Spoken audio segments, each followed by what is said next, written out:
Indonesia ini merdeka berkat perjuangan para habaib, berkat perjuangan para habaib. Bertamu ke Indonesia, numpang hidup di Indonesia, berguru ke ulama-ulama Indonesia, akhirnya mengklaim tidak akan ada Indonesia jika tidak ada Habib.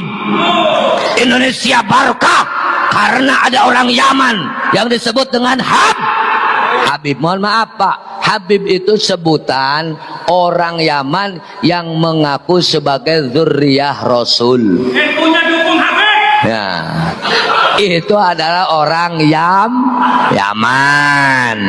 Kalau dzurriyyah Rasul bukan dari Yaman, itu bukan Habib. Seperti Mekah, Irak, Iran, itu adalah Sayyid. Hari ini tentang harlah, bagaimana harlah NU itu adanya kebangsaan, membela keagamaan antara satu sama lainnya. Ada hablum minallah wa hablum minan nas. Kita Islam, maaf tadi Habib Syahir bilang kami habaib. Benar, Habib Syahir Habib, betul, benar. Tapi ingat, kita habaib warga negara Indonesia, keturunan Yaman, Hadramut. Jangan bikin galau di NKRI. Mau marah Habib yang lain terserah. Emang kenyataan kita nah habaib warga negara Indonesia numpang di Indonesia, kenyataan. Kenyataan kita WNI keturunan, kenyataan. Kemudian yang menambah keyakinan saya bahwa Alawi keturunan Nabi yaitu sikap Ustadz Muhammad Rizik Syihab yang secara lantang di depan rambut Rasulullah SAW mengatakan, ayo barang siapa yang ngaku keturunan Nabi, tes DNA.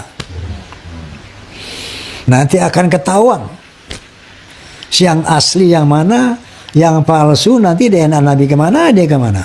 Bahwa setiap keturunan Nabi yang hidup pada hari ini pasti ada, yaitu unsur kesamaan DNA dengan DNA Nabi. Membuktikannya lewat rambut yang ditinggalkan oleh Nabi, saudara. Alhamdulillah. Jadi kalau Habib palsu ketahuan tuh kalau diperiksa. DNA Nabi kemana, DNA-nya kemana ya ikhwan. Yang ketiga, ini penting nih, yang lagi rame, la yajuzu syar'an al-i'timad al-basmah wirasiyah fi nafyi nasab. Tidak boleh secara syariat ya berpatokan kepada basmah wirasiyah tes DNA untuk menafikan nasab, nggak boleh, haram secara syariat. Yang keempat, saya singkat, la yajuz istikhdam al-basmah wirasiyah biqasdi ta'aqqud min sihhatil ansab tsabita syar'an. Nggak boleh pakai tes DNA untuk takut, hanya memastikan doang. Takut memastikan min sihhatil ansab tsabita syar'an. Nah, untuk memastikan nasab yang sabita secara syariat nggak boleh, secara syariat nggak boleh. Jadi nasab udah sabit secara syariat, diakui oleh para nasabah, diakui oleh ulama-ulama, haram. Sekedar untuk memastikan saja haram, nggak boleh. Bahkan ini rekomendasi, wa yajibu 'alal jihad al-mukhtassah man'uhu. Ya, wajib bagi jihad mukhtassah seperti pemerintah untuk melarang, keluarin undang-undang larang, wa fardul 'uqubat, untuk ngasih hukuman bagi siapa?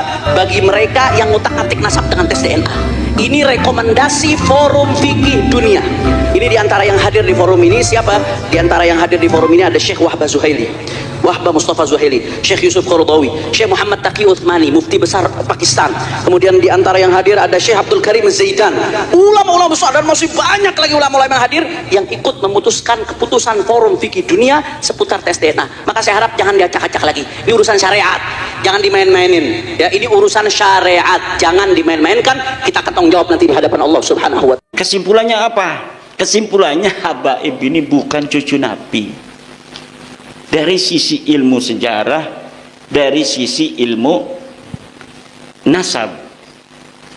Kemudian dia bukan cucu Nabi, dilihat dari hasil tes DNA yang sudah ada. 180 orang sudah tes DNA. Dan tes DNA-nya menunjukkan haplogrup mereka itu G. Sedangkan keturunan Nabi menurut para ahli harus mempunyai ciri kode genetik haplogrup J1 sesuai dengan para keturunan Nabi yang sudah tes DNA di seluruh dunia Islam, dari mulai Saudi, Al-Abdali, Al-Auni, Al-Jamajizah, kemudian di Yordan Al-Hashimi, di Maroko, di Yaman itu. Di Yaman itu ada yang bukan Ba'lawi, namanya Az-Zaidi, Ar-Rassi, At-Toba-Toba, Al-Jailani. Semuanya kebanyakan terkonfirmasi dari hasil tes DNA mereka bahwa mereka benar keturunan Nabi. Karena kode genetiknya haplogrup J1 yang menunjukkan dia orang Arab, keturunan Ibrahim. Sedangkan orang-orang Ba'lawi ini, Al-Atas bin Syihab bin Semit bin Yahya As-Segab, Maula Dawila, Maula Khelah, ini haplogrupnya G. G ini baru bertemu dengan Nabi Muhammad 40.000 tahun di atas tuh, baru satu kakinya 40.000 tahun ke atas. Nah, sedangkan orang Yahudi keturunan Nabi Yakub ini sekarang di Kohanin itu keturunan dari Nabi Harun yang menjadi pendeta-pendeta yang menjaga silsilah sampai Nabi Harun. Itu sudah terverifikasi dan terkonfirmasi hasil dari haplogrup mereka J1 juga. J1 itu bertemu di Nabi Ibrahim, yaitu 4.500 tahun dari sekarang. Karena Nabi Ibrahim hidup 4.500 tahun dari sekarang. Itu antara orang-orang Kohanim dengan orang-orang keturunan Nabi Muhammad dari Saudi Arabia itu bertemu di satu kakek 4.500 tahun. Berarti klop, sama-sama ngaku turunan Ibrahim, sama-sama ngaku sebagai orang Arab, bertemu 4.500 tahun yang lalu. Ketika disandingkan dengan Ba'lawi ini, dengan bin Syihab bin Semit, hasil tes DNA-nya disandingkan, ini Kohanim, ini keturunan Nabi yang ada di Saudi Arabia. Seret ketemunya 40.000 tahun yang lalu.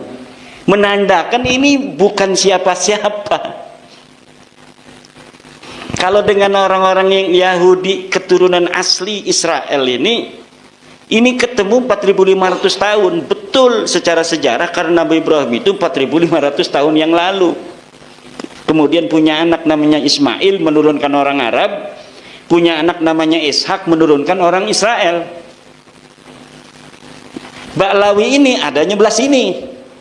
Ketemunya di sana satu kakeknya dengan orang-orang Jawa, dengan orang-orang Arab yang keturunan Nabi itu 40.000 tahun yang lalu. Kalau orang Jawa yang haplogrupnya O, itu ketemu Nabi Muhammadnya itu masih tidak terlalu jauh. Jadi kita lebih dekat dengan Nabi Muhammad orang Jawa daripada Ba'lawi ini.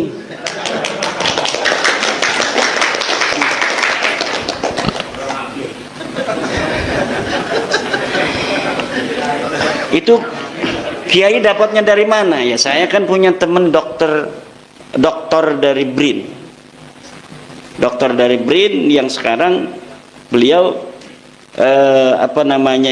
giat untuk memberi pencerahan kepada masyarakat Indonesia tentang bahwa pengakuan Ba'lawi ini secara ilmu DNA itu mustahil. Jadi secara ilmu DNA mustahil, secara ilmu nasab tidak terkonfirmasi dalam ilmu sejarah.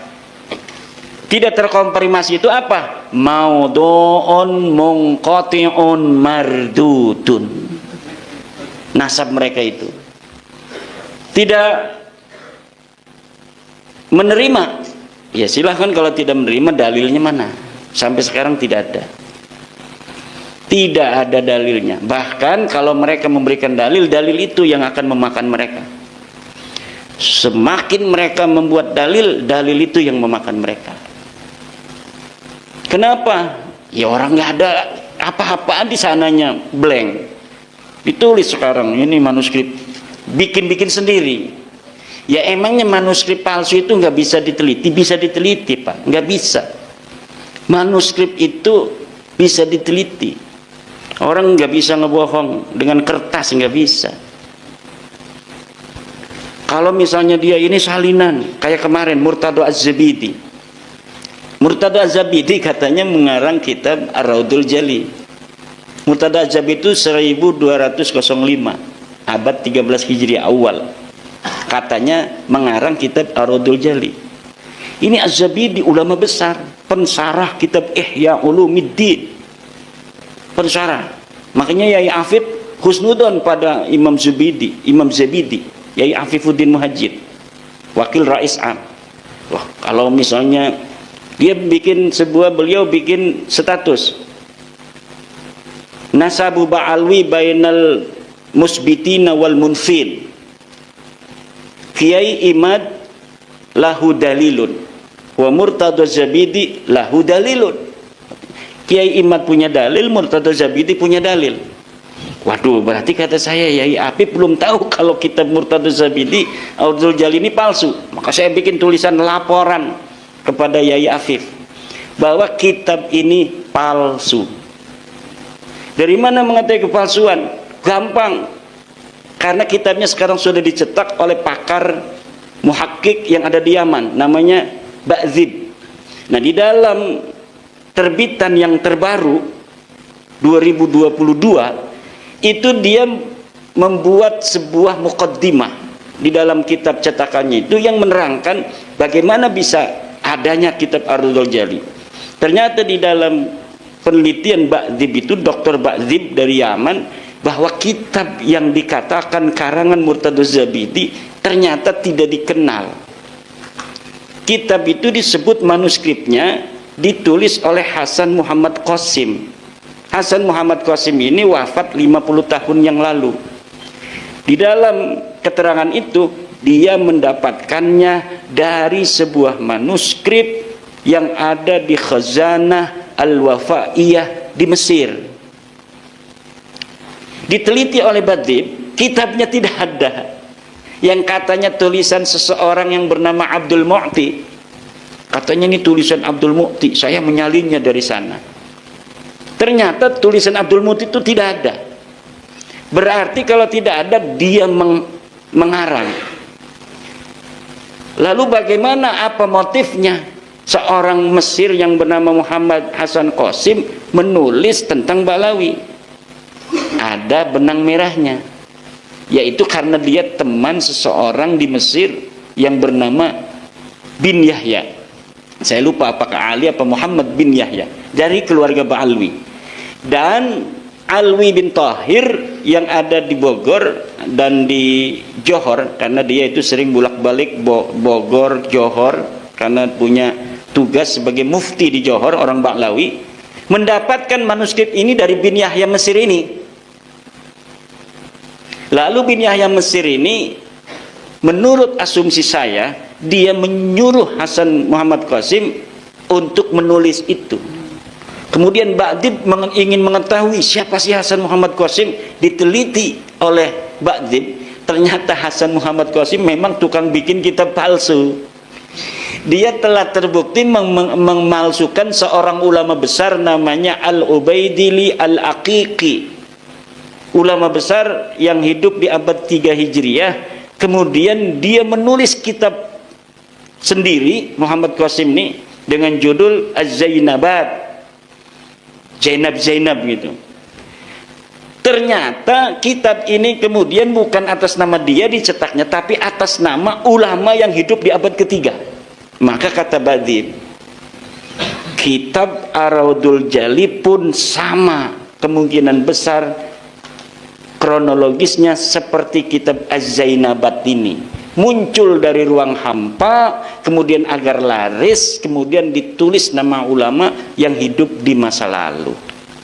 Itu yang terjadi. Itu bukan hanya satu, ada lagi kitab Abnaul Imam fi Misra was Sam.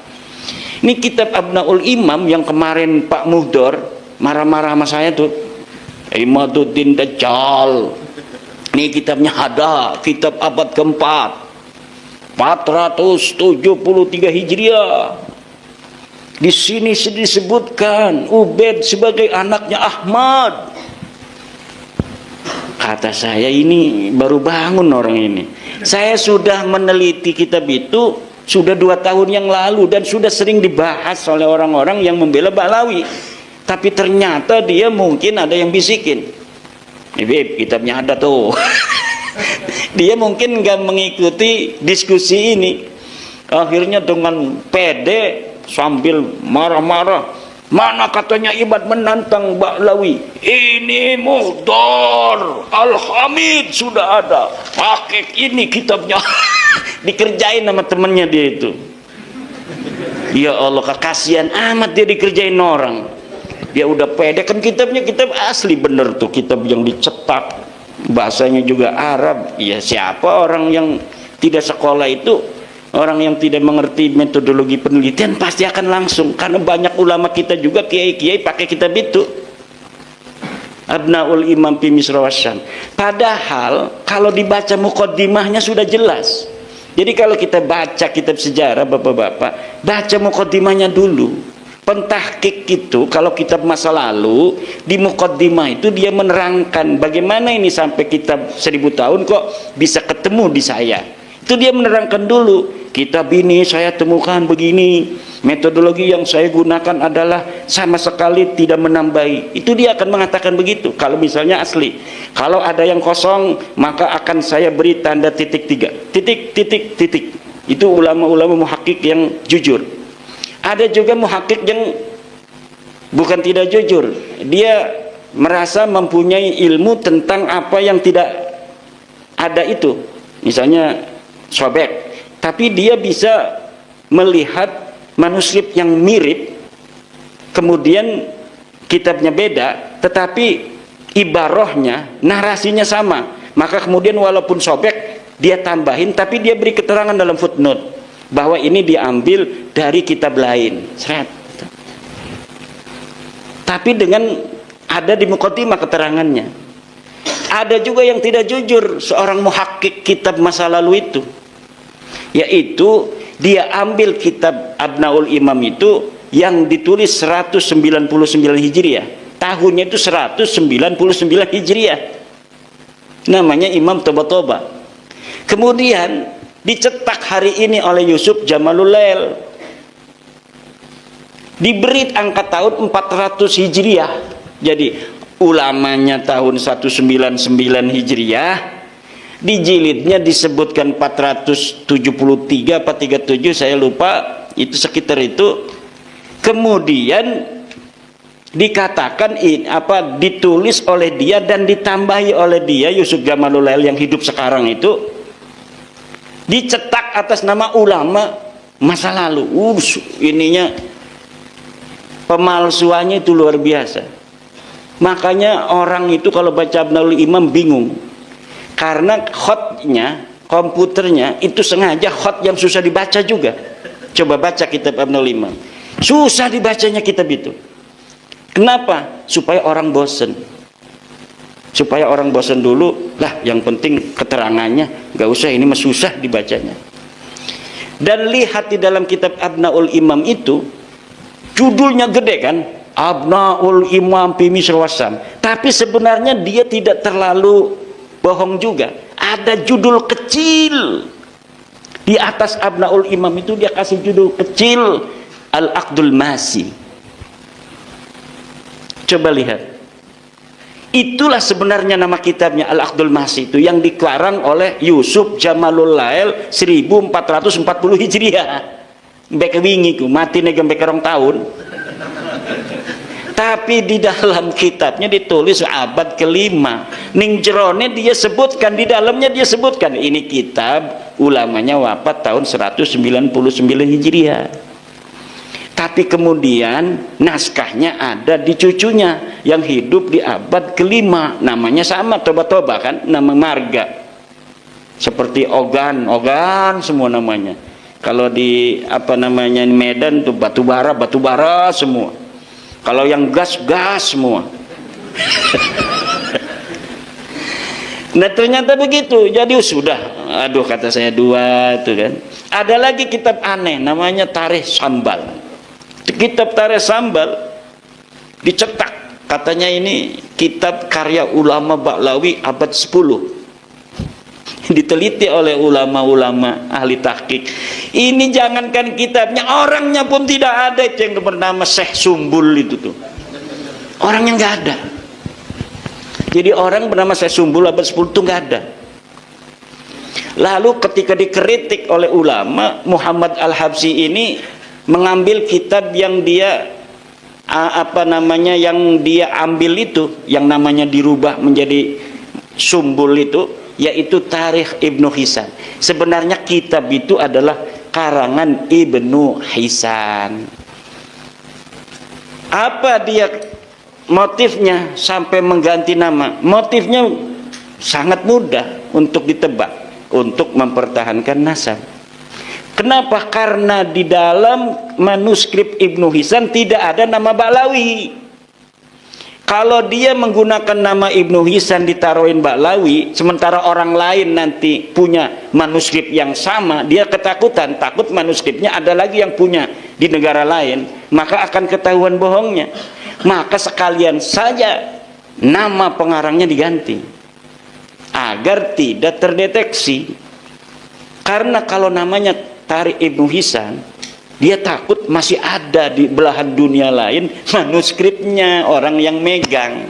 Nanti kalau misalnya sama-sama dicetak kok beda. Itu motif-motifnya. Maka dalam ilmu sejarah ada yang disebut kritisasi sumber. Jadi setelah heuristik itu ada kritisasi sumber. Udah kitabnya numpuk, manuskrip numpuk, ini satu-satu diteliti. Ini katanya Ar-Raddul Jali Murtado Az-Zabidi. Betul nggak ini karangan Murtado Az-Zabidi? Coret, tidak layak untuk dijadikan sebagai sumber karena pengarangnya palsu. Dan di dalamnya itu baru melihat dari mana dia muncul. Kalau kita baca satu-satu banyak kebohongan. Masa iya seorang Murtado Az-Zabidi itu berbohong? Orang mengatakan di dalam kitab Ar-Raddul Jali itu, Ibnu Hajar, Al-Ubaidili telah menulis bahwa Ahmad bin Isa hijrah ke Yaman. Ditulis di dalam Ar-Raddul Jali.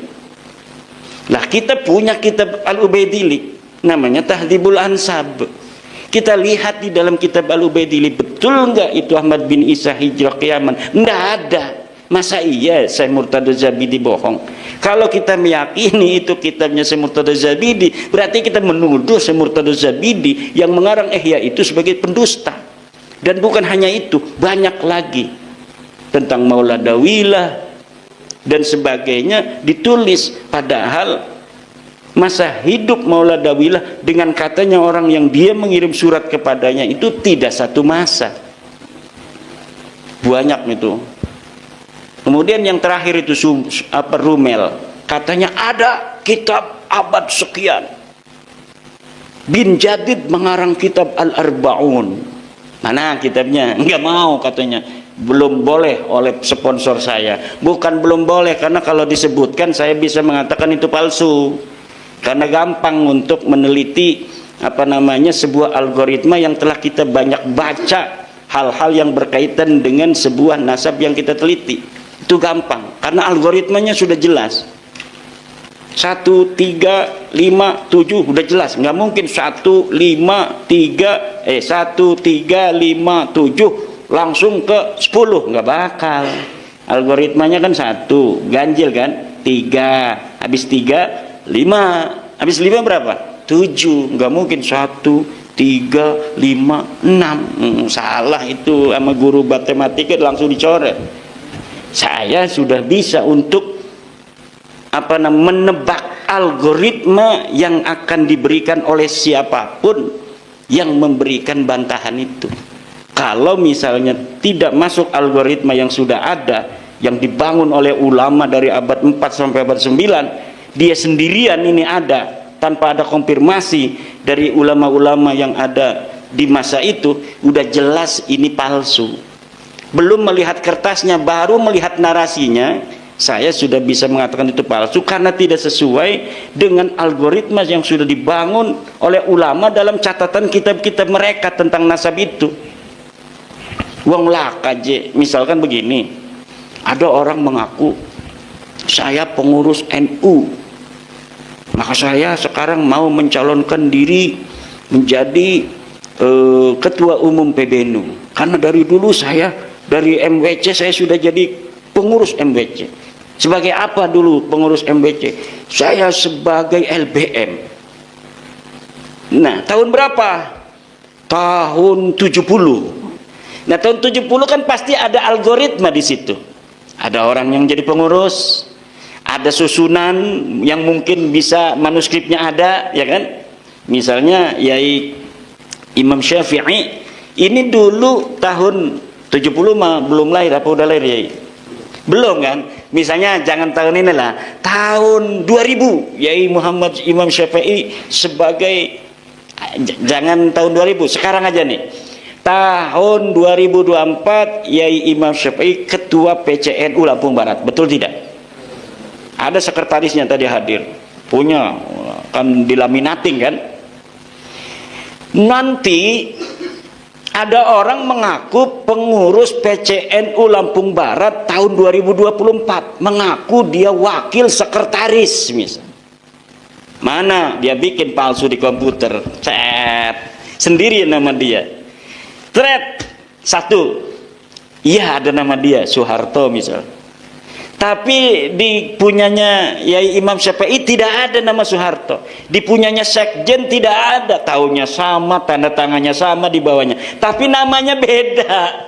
Ini Soeharto muncul di dalam manuskrip dia doang sendiri, di punya orang lain, pengurus lain tidak ada nama Soeharto. Ini yang salah ini sendiri apa yang banyak itu? Ini nih sendiri yang palsu nih. Dia hanya bikin kepalsuan ini untuk nyalon ketua umum PBNU. Itu yang terjadi dengan Nasabah Alwi, daripada manuskrip-manuskrip yang coba untuk mengelabui publik.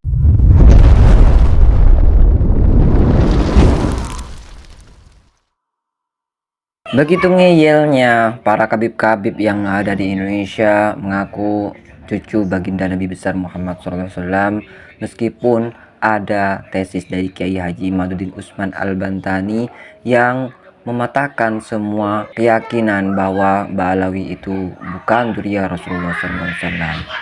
Semakin banyak masyarakat yang paham dan mengerti bahwa dengan adanya tesis Kiai Haji Imaduddin Usman Al-Bantani, semoga saja video kali ini bisa menilai mana yang hak dan mana yang batil. Terima kasih selalu support Arman Al-Fatih. Kita jumpa lagi di video selanjutnya. Min afwa minkum. Wassalamualaikum warahmatullahi wabarakatuh.